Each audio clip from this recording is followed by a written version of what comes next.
One, two, one, two, three. Oh yeah, yeah. Oh yeah, yeah, yeah. Oh yeah, yeah. Oh yeah, yeah, yeah. Assalamualaikum warahmatullahi wabarakatuh. Selamat siang semuanya. Kami di sini adalah mahasiswa IAIN Syekh Nurjati Cirebon yang akan melaksanakan observasi di suatu wilayah yang berada di Kuningan.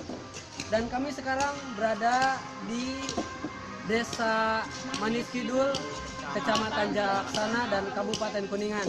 Nah, tepatnya kami sudah berada di tempat bersejarah yang ada di Kuningan, yakni salah satunya adalah Keramat Tujuh Sumur. Nah, di sini adalah tempat di mana Prabu Siliwangi melaksanakan pertapaannya di sini, dan di dalamnya pun sudah terdapat patilasan Prabu Siliwangi.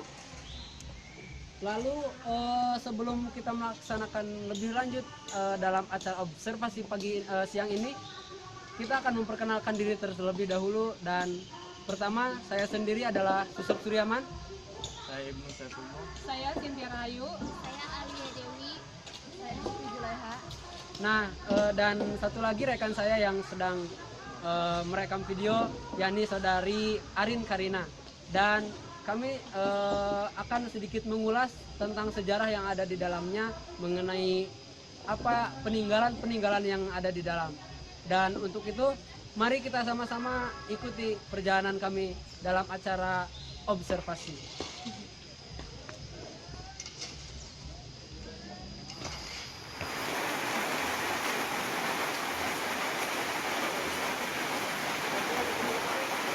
Nah, kami sekarang sudah berada di kawasan petilasan Prabu Siliwangi, di mana tempat singgahnya Prabu Siliwangi dan tempat pertapanya Prabu Siliwangi saat Prabu Siliwangi sedang berada di kawasan Kuningan.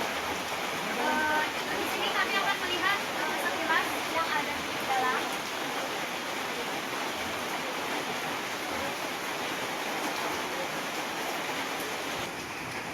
Ya, bisa kita lihat sendiri di sini adalah tempat petilasan Prabu Siliwangi, tempat Prabu Siliwangi bertapa.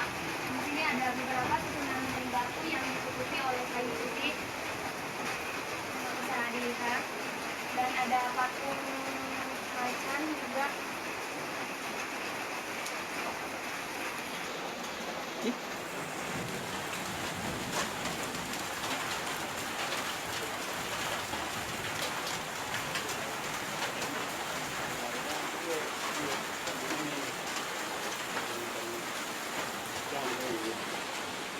Nah, itu adalah sekilas sorotan mengenai suasana atau keadaan yang ada di dalam tempat patilasan Prabu Siliwangi. Dan kami setelah ini akan beranjak menuju 7 sumur yang ada di sekeliling tempat patilasan Prabu Siliwangi yang akan dijelaskan oleh masing-masing anggota dari kelompok ini.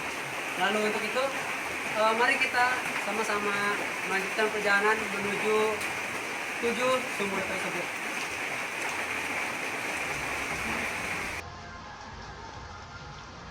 Ya, akhirnya di sini saya telah memasuki wilayah Tujuh Sumur, dan di sini terdapat patilasan Prabu Siliwangi, dan di sini merupakan tujuhnya. Yang pertama, di sini menjelaskan mengenai 7 sumur. Yang pertama itu mengenai sumur kejayaan, yang kedua sumur keselamatan, yang ketiga sumur pengabulan, yang keempat sumur kemuliaan, yang kelima sumur Cisadane, yang keenam sumur Cirencana, yang ketujuh sumur kemudahan. Nah, sumur-sumur ini itu ditemukan oleh para wali Islam yang sedang menyebarkan agama Islam di Kabupaten Kuningan. Untuk lebih lanjutnya, mari kita menelusuri satu persatu sumur yang berada di dalamnya. Mari.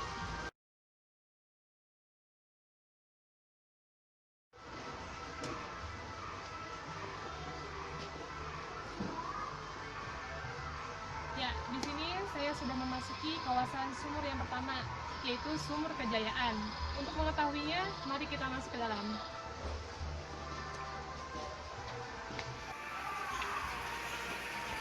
Ya, Dan di sini di sumur yang pertama kebetulan ada pengunjung yang sedang menggunakan air kejayaan tersebut untuk mendapatkan wasilah dari air tersebut.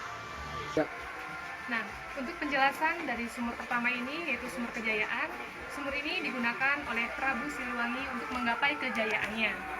Dan sumur ini juga dipercayai oleh masyarakat untuk mendapatkan kejayaan sebagai wasilah atau cara mendapatkan kejayaan tersebut. Namun, semuanya itu tergantung pada Allah, pada kehendak Allah SWT.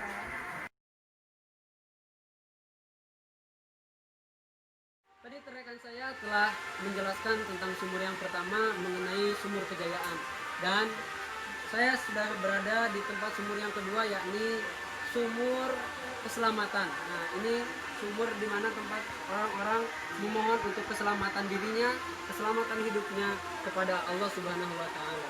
Lalu kita beranjak pada sumur yang ketiga, yakni sumur yang dikatakan sebagai sumur pengabulan. Nah, orang-orang mempercayainya bahwa sumur ini bisa mengabulkan setiap permohonan atau doa-doa yang telah dipanjatkan oleh orang-orang tersebut.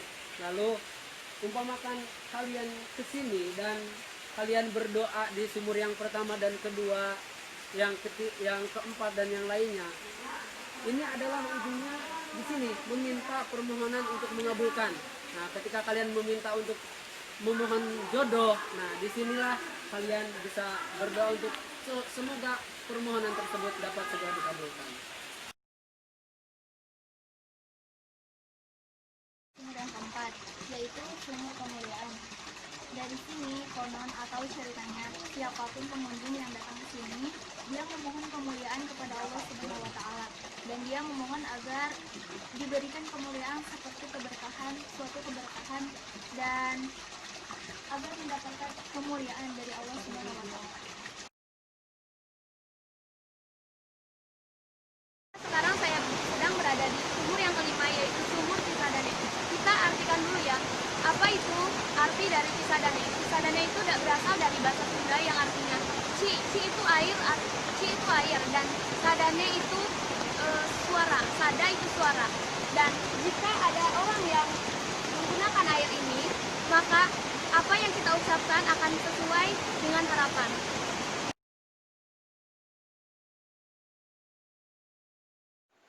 Di sini terdapat sumur yang keenam, yaitu sumur Cirencana. Dari namanya saja rencana. Insya Allah, jika kita menggunakan air ini, rencana yang kita rencanakan, insya Allah akan berjalan dengan mulus. Konon dalam sumur ini terdapat sepitik emas, yang jika kita dapat melihatnya, maka keinginan kita akan berjalan dengan mulus atau lancar.